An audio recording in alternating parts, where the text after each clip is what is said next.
परम सम्मानित कार्यक्रम के आयोजक साहब जिनके आशीर्वाद से आप सभी का दर्शन दीदार करने का मौका मिला। अरे वाह गार्जियन जी आप राम अचल यादव जी 500 रुपए देकर सम्मान किए, चरणों में कोट कोट नमन है, आशीर्वाद के चाह रही।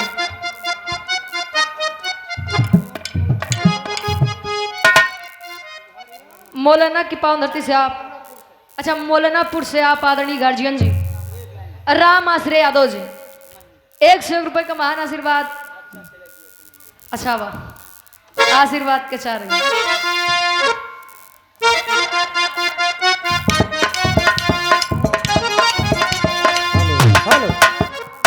और यहाँ आदरणीय परम सम्मानित फौजदार मास्टर साहब सकरे की पावन धरती से गुरु जी के द्वारा 200 रुपए का महान आशीर्वाद।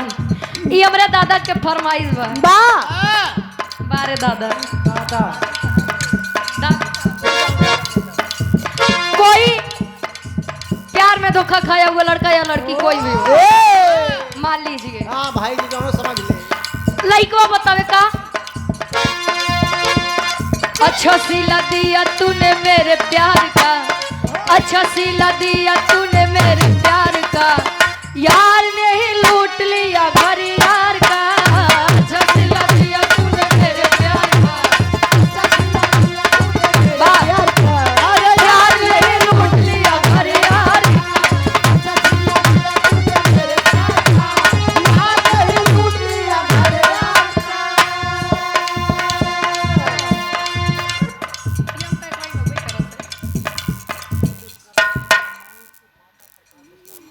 और आप आदरणीय परम सम्मानित विश्वकर्मा सम्मानित आप गार्जियन जी माता प्रसाद विश्वकर्मा जी, आप गार्जियन जी के द्वारा 51 रुपए का महान आशीर्वाद, चरणों में कोट कोट नमन है, आशीर्वाद के चाह रही कि हम बच्चे अपनी कला में कामयाब रहे।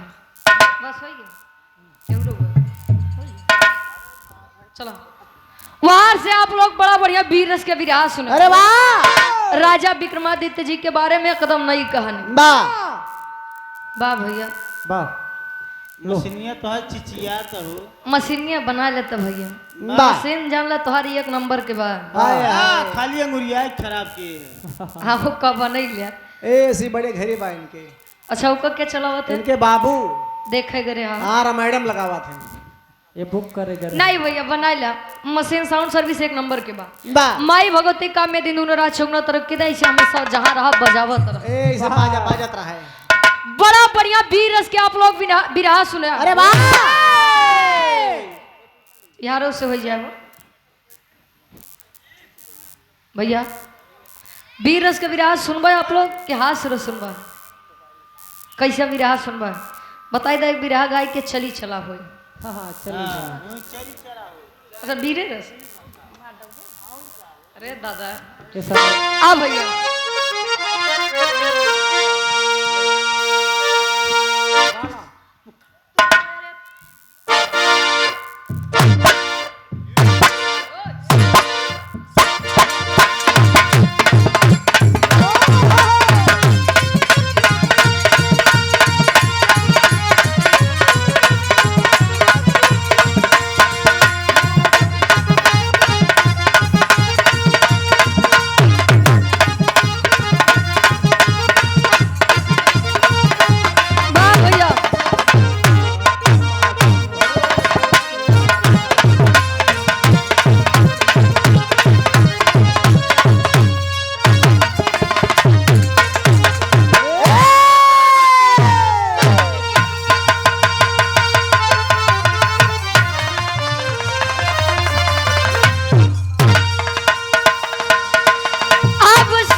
छोट सा भी रहा है आप सबके बीच में वीर रस के भाव में।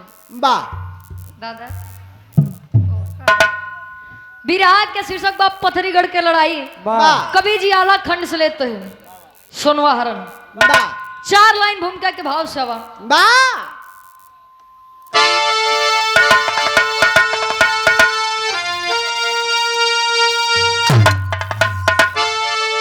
तो अरे आला उदल कबागी घराना रहा मोहब्बत वाले बजाए थे दुनिया में डंका रास्ता सिंधु सागर को देना पड़ा जिस डगर में बजाए थे वीर अपना डंका तलवार हो जिसका जीवन का असली सफर माई देवाला के दोनों बहादुर दुलारे जंग हारे नहीं कोई जब तक न जीते तो रुचि गया की कलम भी दहर।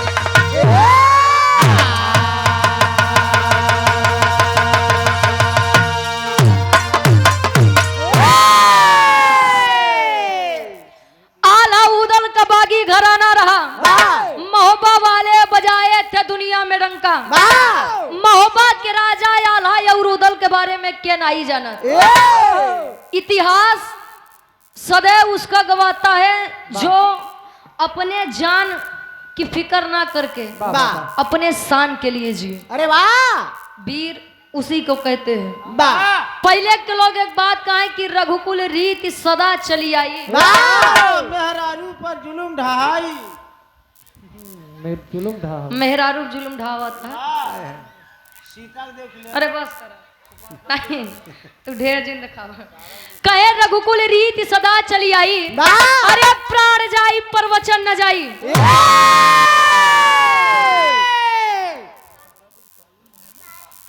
सार्थक और छोटा सा भाई छोटा सा मुन्ना वाह सार्थक यादव 51 रुपए का महान आशीर्वाद पढ़ लिख के अपने जिला जवार के नाम रोशन करा। हाँ गोर गोर दुल्हन लावा।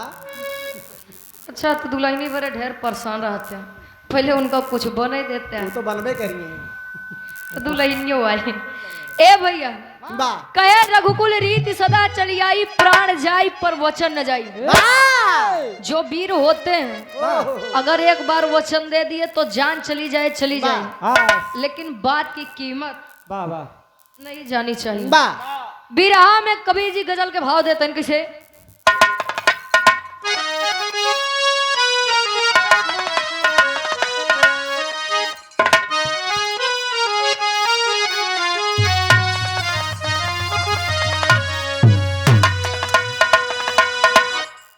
किसी शराबी को हाय हाय शराब पीने की दावत में अरे वाह पार्टी मिल गए। बतावे वाह अपन हाल हाय हाय हाय तू लोग न हेरा। हाँ बिरहा ध्यान दे वाह बतावे का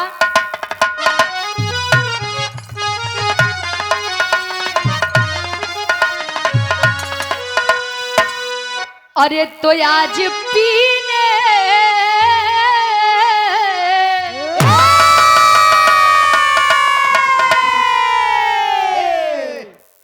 काहे का अरे आज पीने की दावत है यारो चांद पर बैठ कर हम पिएंगे। आज पीने की दावत है यारो चांद पर बैठ कर हम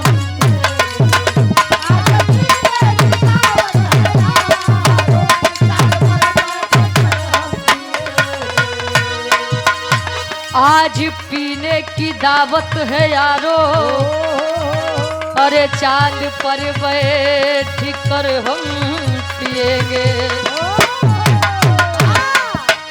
उनके जुल्फों के बतावे उनके जुल्फों के साये में हंस कर उम्र भर हम हंसे में जिएंगे।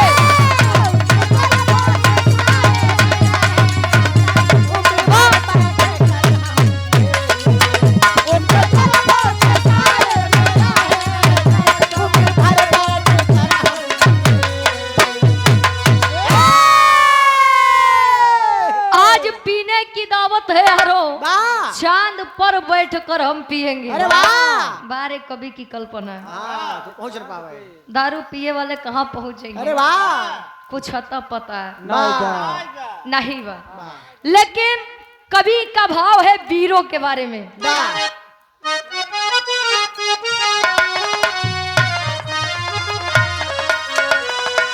अरे तो जिसके सीने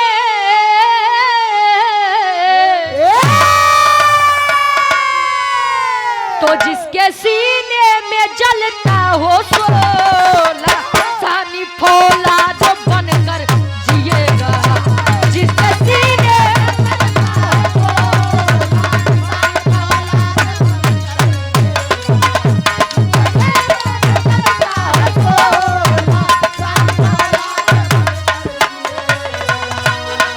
तो जिसके सीने में जलता हो सोला, सानी फौलाद बनकर जिएगा। मान से कोई जहर भी पिलाए, अमृत अपमान का ना पिएगा। मान से कोई अरे बाबा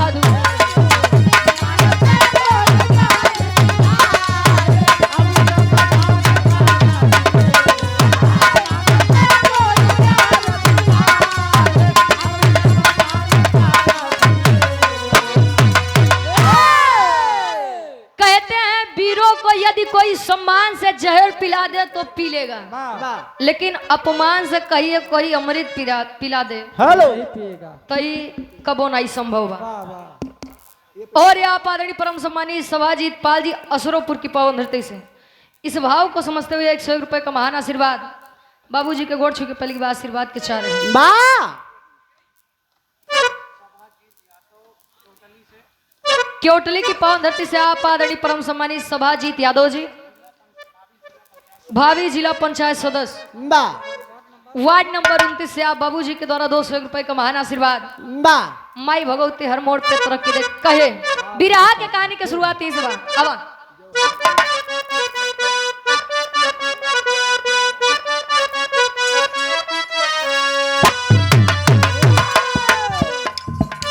कहती हूँ बड़े अदब से ये बिल्कुल बात सही है, सुनवा जो सुंदर नारी धरती पर नहीं कही है।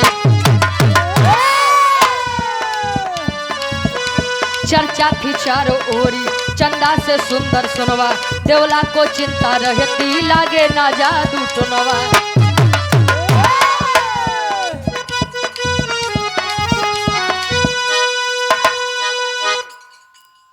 कहे महोबा के राजा आल्हा के पत्नी सोनवा जी वाह वाह बताया गया उस समय में उनसे ज्यादा सुंदर रूपवती वाह गुणवान कोई नहीं थी। हाँ भी सुंदर ही रहे उस समय के। विश्व सुंदरी रहे।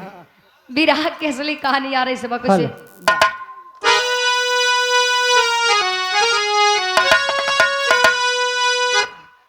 अरे तो ज्वाला को खबर लगी जब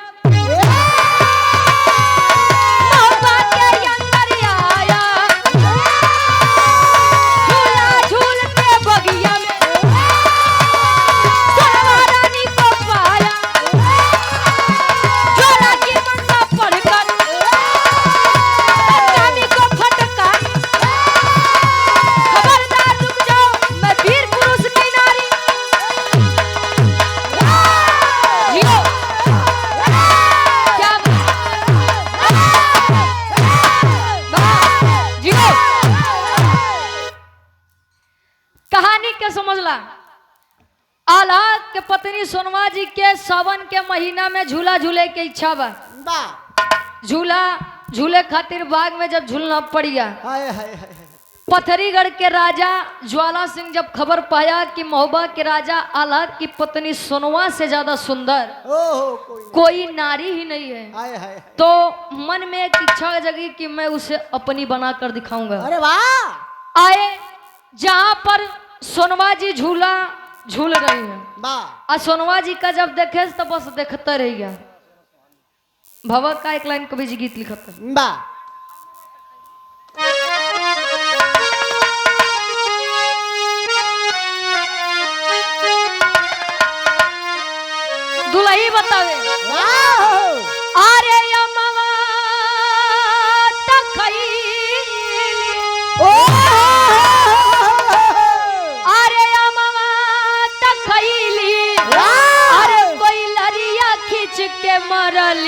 दगिया लगी रे गईलीना दगिया लगी रे गईलीना त हमारे गोरी रे सुनरिया दगिया लगी रे गईलीना हमारे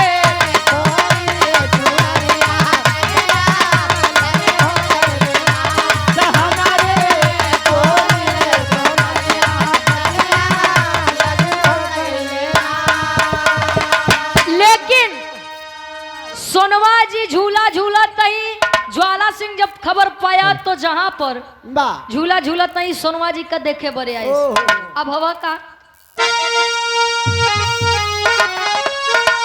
अरे कदम के बगिया में अरे कदम के बगिया में आइल बेईमानवा जहां झूलनवा झूले ना जहां झूलनवा झूले ना तकेसिया होली रानी सोनवा जहां झूलनवा झूले ना तकेसिया होली रानी सोनवा जहां झूलनवा झूले ना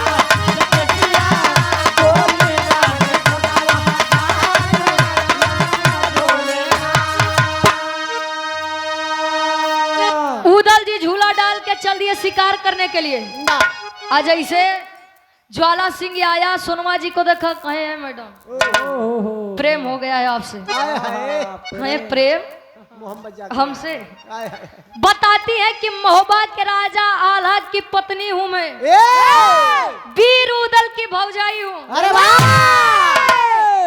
हमारे की लड़कियों बकर नाम इंदल बा झूठे परेशान हमसे भी बात करे खाते हैं। मोहब्बत कराता है। कहा जाता है प्रेम उम्र नहीं देखता है अरे वाह प्रेम करना कोई गलत बात नहीं है हाँ न विश्वास है तो आसाराम से पूछ ले अरे प्रीत अच्छा आसाराम के लगे साया का बाय हाँ राम रहे चलाना भाई प्रीत करे से पूछ रहे। ले प्रेम पाक और पवित्र होना चाहिए अरे वाह इतिहास के प्रेम तब ओहो अलग ही बा क्या बात है क्या बना सोनवा जी समझावत तहीन ज्वाला सिंह के का बा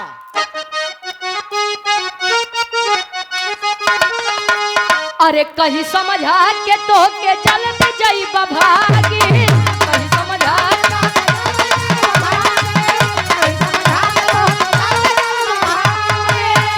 ए उदला देवारावा के खापरिया दिलागी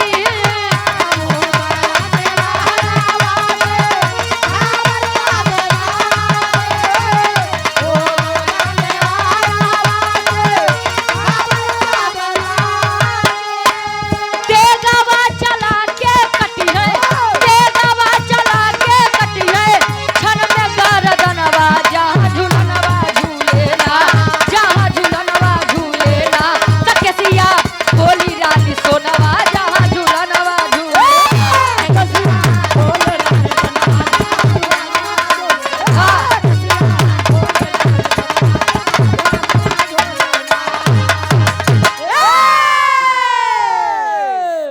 सोनवा जी ज्वाला सिंह के बताओ तइए प्रेम मोहब्बत इश्क ठीक बा लेकिन तोहार दिल गलत जगह लग गया मैं मोहब्बत की राजा की पत्नी हूँ और वीर पुरुष को छोड़कर तुम्हारे पास से आऊंगी बा हो नहीं सकता हाय हाय हाय ये तनी बतिया जब सुने ज्वाला सिंह तो आए आए माई दुर्गा के मंदिर पे आया और जब मंदिर पर आया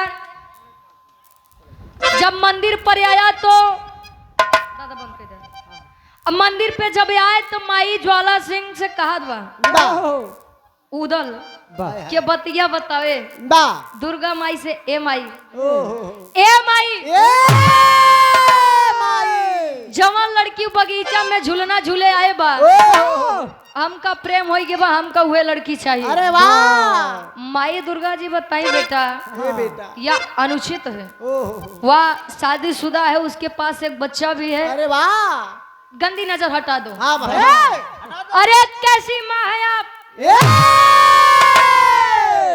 अगर मेरी इच्छा उस लड़की के प्रति है तो आप मुझे दे नहीं सकती हैं अरे वाह वाह कहा चाहिए माँ तारी तो का बोला हाँ बोला कहे मैं बेटा दे तो दूं लेकिन उसका एक बच्चा है। वाह अगर वो तुम्हारे पास आ जाएगी तो इंदल की मृत्यु लिखी ही लिखी है। वाह कहीं इंदल की मृत्यु लिखी बना तो सुनो बताओ तही सोनवा के लिए आई क्या और वही के लड़किया इंदल के बलिदान बलि तोरे चौरा पे चढ़ाऊ।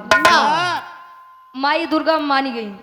अब हवा का जाई के बगीचा से जबरदस्ती लई के अपने पथरीगढ़ में आए। वाह और जब आए तक लाइन गीत लगत बा।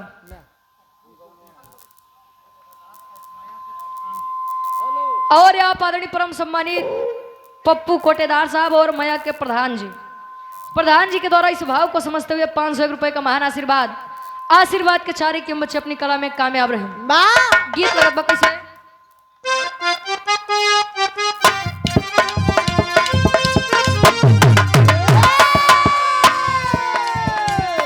लइकिया बतावे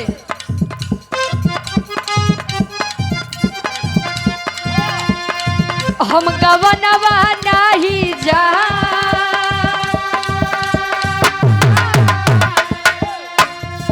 तो हम गवनवा नहीं जा हम गवनवा नहीं जा तो नई नई प्रीत लगल यही रनवा हम गवनवा नहीं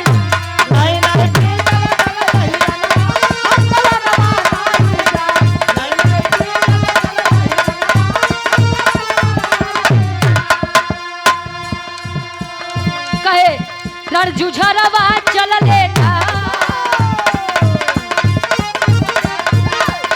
रणजुझरवा चल लेना रणजुझरवा चल लेना तब उदल बन गई ले चूड़ी हरवा रणजुझरवा चल लेना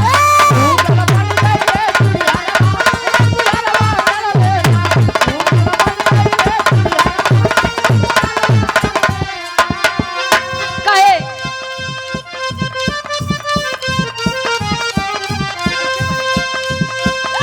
सोनवती हली हाथ बढ़ाई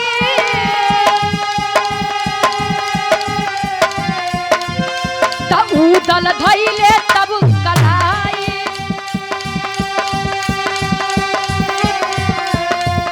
तब घूंघट हटे त देखे चेहरवा घूंघट हटे त देखे चेहरवा रणजुझरवा चल लेना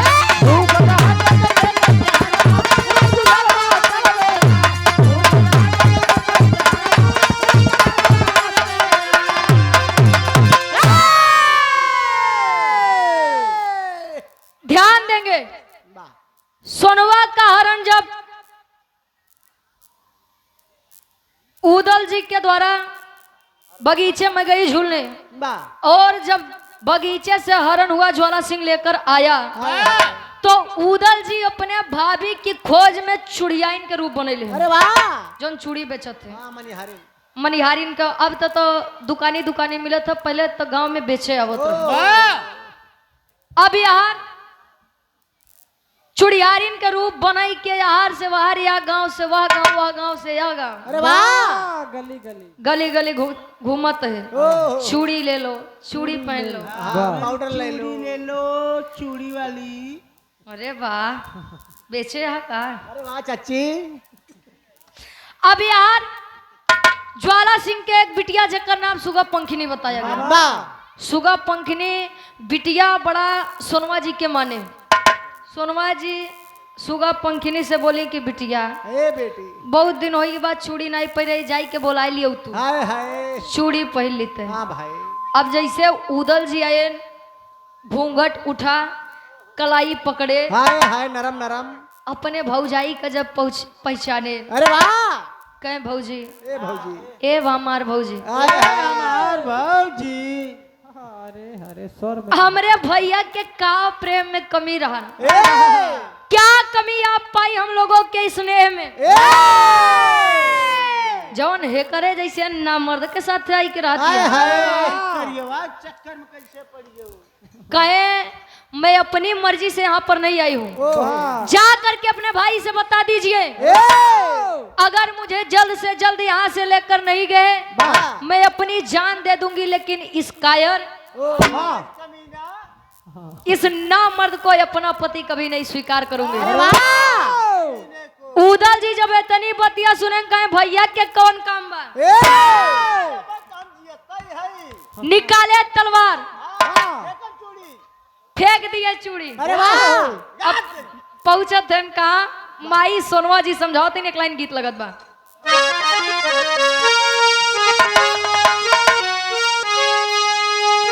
अरे कोठे ऊपर कोठरी,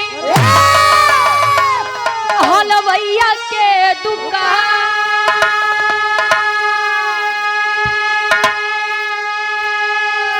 अरे हाथ से लड्डू छूट गया, पनवरिया मारे सा, अरे पनवा खाइला, पनवा खाइला राजा हमारी दुकान, पनवा खाइला।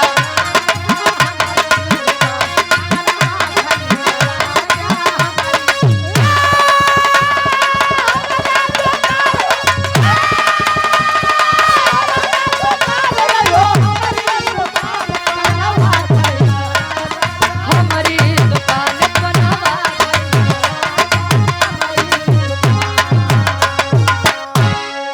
और आप आदरणीय परम सम्मानित जनजन में सम्मान पाने वाले आप गार्जियन जी वाह, धीरज चौबे प्रधान जी, अरे वाह, एडवोकेट साहब, वाह, आपके द्वारा इस भाव को समझते हुए 500 रुपए का महान आशीर्वाद, वाह, आशीर्वाद के चारे के बच्चे अपनी कला में कामयाब रहे। प्रधान, लेकिन उदल जी जब तलवार निकाले, वाह, नारी का रूप छोड़कर पुरुष में आए, अरे वाह, जब अपने असली रूप में आए तब ले माई सोनवा जी समझाइए देवर बबुआ, वाह, ये हल्के में न ले, ओह, अकेले ही न मार पौआ।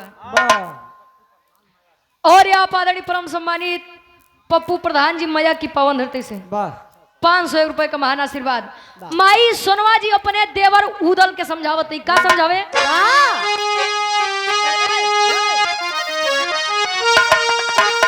अरे चूड़ी तर की फेंक के उदल, अब खींच लिए तलवार, अरे कहाली सोनवा मारी जे देवर, अब पौआ धरी तोहार, अरे ऐसे ना पैबा, ऐसे ना पैबा ज्वाला के तू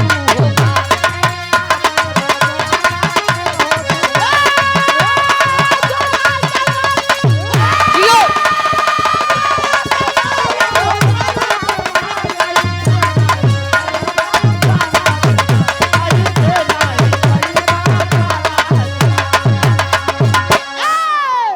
माई सोनवा जी बताओ तो ये देवर बगुआ कहे कि ऐसे नहीं, आप ज्वाला सिंह को ऐसे मार ही नहीं सकते, कहीं क्यों? हाँ, हल्के में ना ले, उसने माँ दुर्गा से प्रण किया है, उनको वादा किया है कि वो मेरे बच्चे इंदल की बलि, तुम्हारे भतीजे की बलि माँ दुर्गा को भेंट करेगा। और जब तक माँ दुर्गा की दया दृष्टि इसके ऊपर बनी रहेगी तुम इसका कुछ नहीं कर सकते। अच्छा है आप जा करके अपने भाई आल्हा जी से सारी बातें बताओ, अब वो नहीं कुछ कह सकते हैं। उदल जी मन उदास कह के पथरीगढ़ से अपने देश महुआ नगरी में वापस आई। हो थका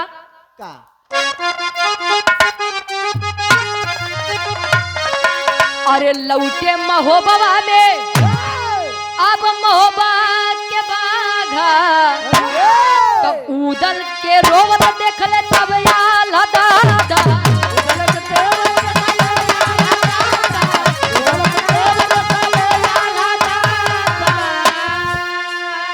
अरे बलि नहीं बेटे के, अरे बलि नहीं बेटे के, आल्हा की इनका,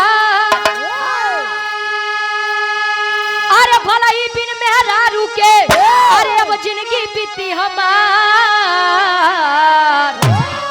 अरे ऐसे ना पैबा, ऐसे ना पैबा बबुआ तू।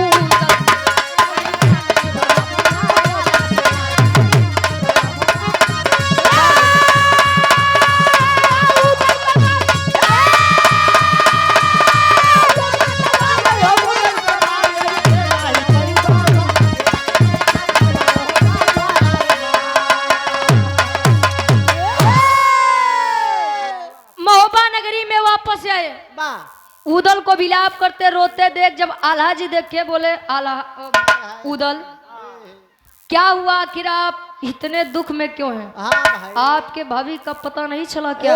काहे मुंह लटकाए यहाँ? उदल जी बता रहे हैं भाई मैंने पता तो लगाया भाभी का, लेकिन एक मुसीबत है।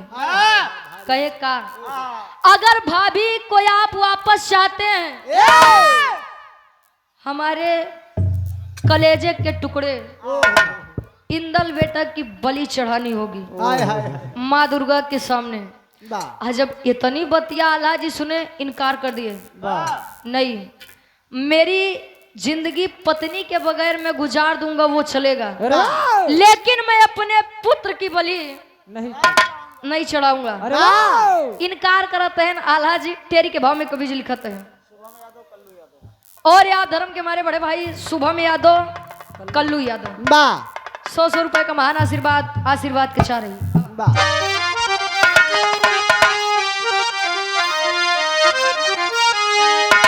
अरे राम गधेला लेके मंदिर में गए, अरे गधेला लेके मंदिर में गए, तो सुनवा कारण आला उधर पीर बघेला, यार बघेला, यार बघेला।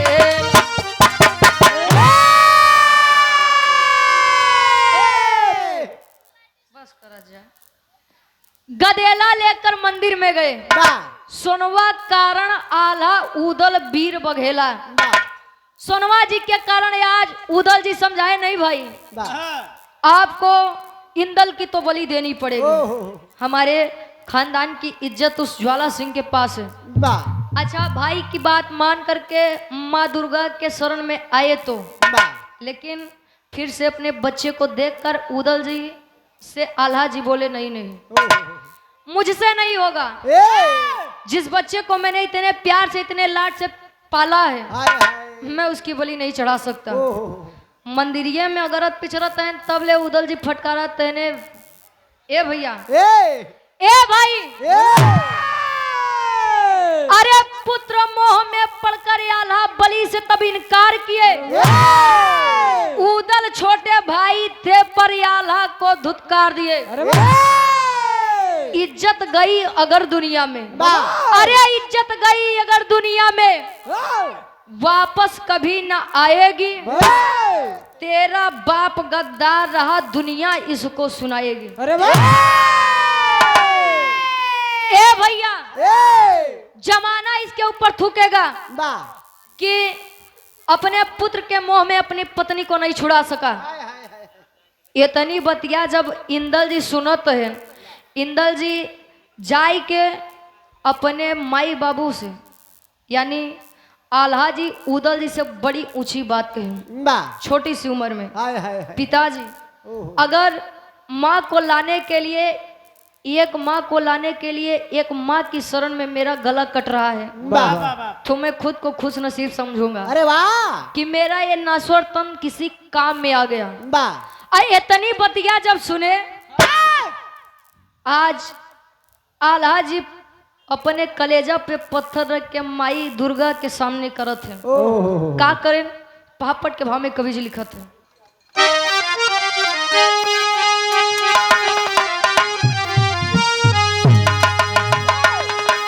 अरे बलि चढ़ौते डोलल बा, अरे बलि चढ़ौते डोलल बा, आसनवा दुर्गा बोली हो।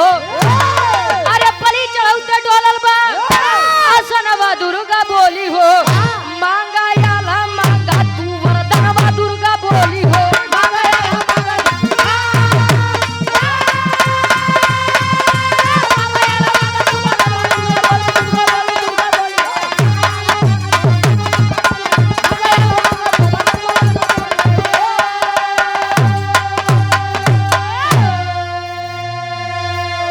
बेटे इंदल की बात मान करके आज आल्हा जी माँ दुर्गा के चरणों में बलि चढ़ाए, तब ले माई दुर्गा जी प्रसन्न हो के, बेटा आल्हा, ए बच्चा,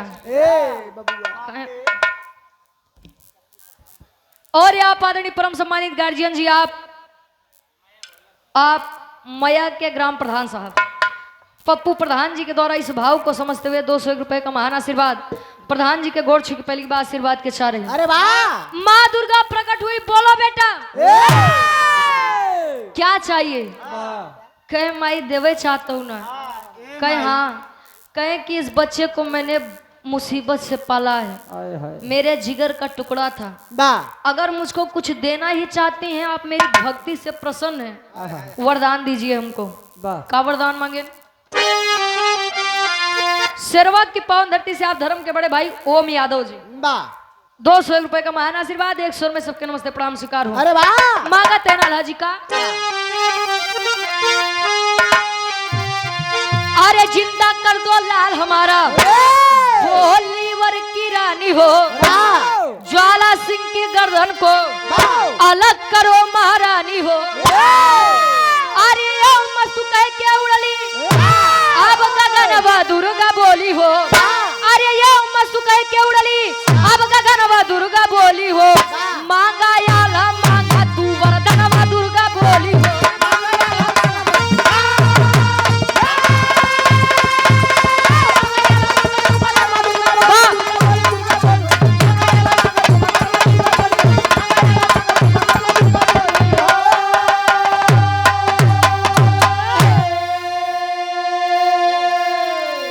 और यहाँ आदरणीय परम सम्मानित अमरनाथ बाबूजी के आप पोते हैं, बा छोटा सा मुन्ना छोटा सा भाई, अरे वाह ढेर सारा माया पुरस्कार। बा हाँ पोता है वो। यार माई दुर्गा से आल्हाजी मांगा तेने माई, बा जोने लइकवा के तुम्हें बलि चढ़ाए ही ना, ओह उहे लइकवा हमार वापस कह दे। बा अब भाई प्रसन्न तो रहे कहीं कहीं ये मस्त बेटा। इंदल जी की गर्दन फिर धड़ से जब जुड़ी, हाय हाय हाय तब इंदल जी उठ के बैठे, कहे और कुछ मांगना चाहते हो? हाँ और कोई इच्छा है तुम्हारे अंदर? और क्या चाहिए? बोलो बेटा। कहे बोलो। कहे माई हमका चाहिए कि ज्वाला सिंह के मुड़िया, बा ज्वाला सिंह के गर्दनिया ए बीच सभा में काट के आई। अरे वाह माई दुर्गा जी कहीं बेटा ये मस्त ऐसा ही होगा। बा वरदान देख के चली गई। पहुंची कहा माई दुर्गा? बा आल्हा के भाव में कवि जी प्रमाण देते हैं। अरे वाह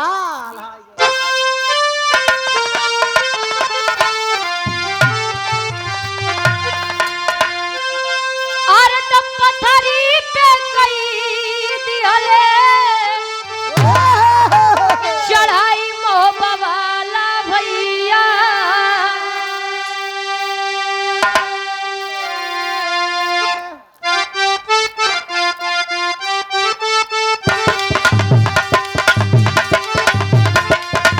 ज्वाला के खबरिया लागल तब नहीं बा।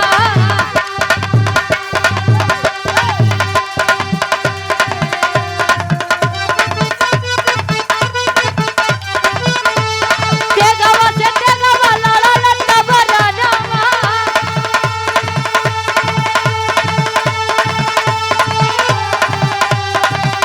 अरे दुर्गा जी के मंदिर पहुंचो होई के नैया।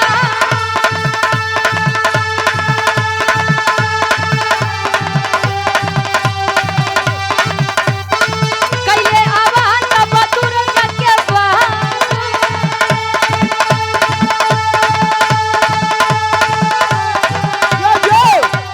दुर्गा माई मदद से कैली न।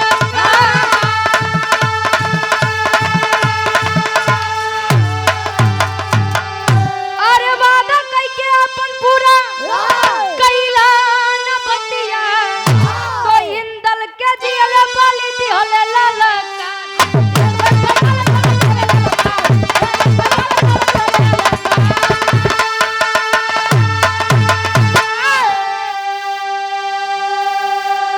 और पुनः आप गार्जियन जी परम आदरणीय परम सम्मानित हौसला बढ़ा रहे हैं आप बा मया के प्रधान जी हाय हाय हाय आदरणीय परम सम्मानित पप्पू प्रधान जी के द्वारा 500 रुपए का महान आशीर्वाद। बा चरणों में कोट कोट नमन है, आशीर्वाद के चाह रहे हैं। बा और वाहन चालक कल्याण संगठन जौनपुर उत्तर प्रदेश, बा जिला अध्यक्ष आप ब्रिजेश यादव बेसार, जिला प्रबंधक अजीत यादव सराय लोकर, राष्ट्रीय अध्यक्ष आप सुरेश चंद्र यादव आजमगढ़ से, और ब्लॉक महाराजगंज मंत्री धर्म क्या बड़े भाई संतोष यादव बेसार से बा 151 रुपए का महान आशीर्वाद। चरणों में कोट कोट नमन है, आशीर्वाद के चाह रही हूँ। अरे वाह जब यहाँ से वरदान पाए, माँ दुर्गा ने वरदान दिया, इंदल पहले जैसे ठीक हुए बा और गर्दन काटने की बात आई, माँ दुर्गा ने कहा कि बेटा मैं हूं तुम्हारे साथ, वाह परेशान मत हो।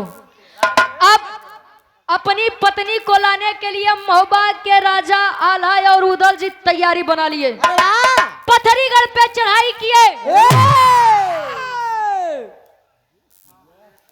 और जब पत्थरीगढ़ पे चढ़ाई किए, वाह ज्वाला सिंह को पता लगा तो माई दुर्गा के समन्वय माई हे माई लागत बा जान न बची, वाह माँ तारी बचाई लिया। बचाएला माई कहे ना ना ना बेटा, काहे नहीं? तुमने हमसे वचन मांगा था, हमको बताया था कि माँ सोनवा को मेरे पास लेकर रखो, मैं उसके बेटे इंदल की बलि चढ़ाऊंगा। वाह हमारे साथ धोखा किए।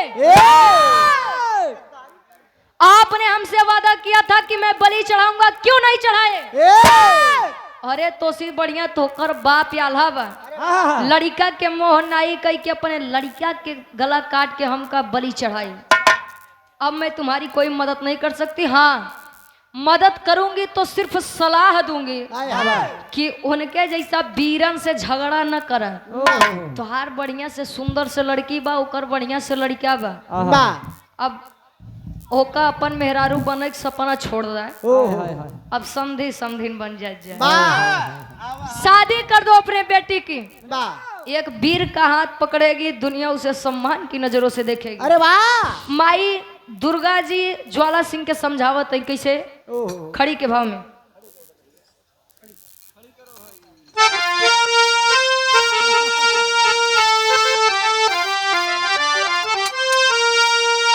अरे काली दुर्गा आला से, अरे काली दुर्गा ज्वाला से न मचावा ररिया, तो काली दुर्गा ज्वाला से ना अब मचावा ररिया, जोड़ा आला उदल के साथ अब नाता के डोरिया।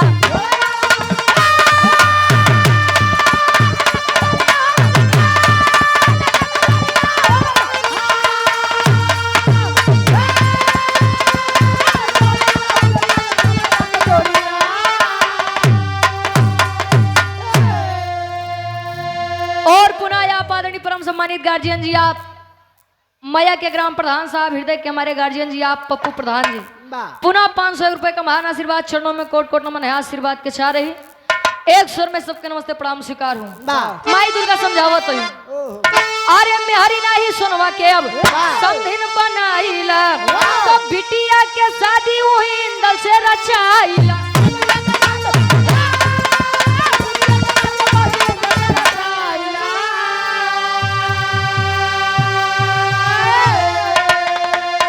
अरे महोबा भेजा डोला में अब बैठा के छोरिया, अरे महोबा भेजा डोला में अब बैठा के छोरिया, तो जोड़ा आला उदल के साथे अब नाता के डोरिया। और असुरोपुर की पावन धरती से धर्म के आप गार्जियन जी, बड़े भैया आप चंदू यादव जी, 101 रुपए का महान आशीर्वाद। माई दुर्गा बतावत है, समझावत है भवा का, ज्वाला सिंह अपनी जान बचाने के लिए अपनी बेटी सुगा पंखनी की शादी इंदल से कर देते हैं। यहाँ दुल्हा बने आए रहे, दुल्हा से समधी बन गए, ससुर बन गए। ए भैया इसीलिए कहा जाता है जो वीर होते हैं चाहिए जवन हो जाए पीछे नहीं हटते। अरे वाह सोनवा जी के हरण ज्वाला सिंह करे सिहार उदल जी चुड़ियारिन के रूप बनाए, साथे इंदल और सुगा पंखिनी के शादी हुआ। अरे वाह भैया आखिरी में खानदान के परिचय बा।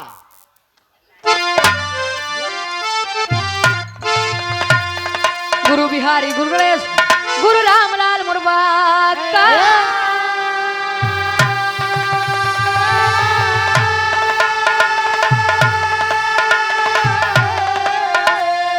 स्वर्ग बसे चंद्रिका कवि ठहरे विजय पता।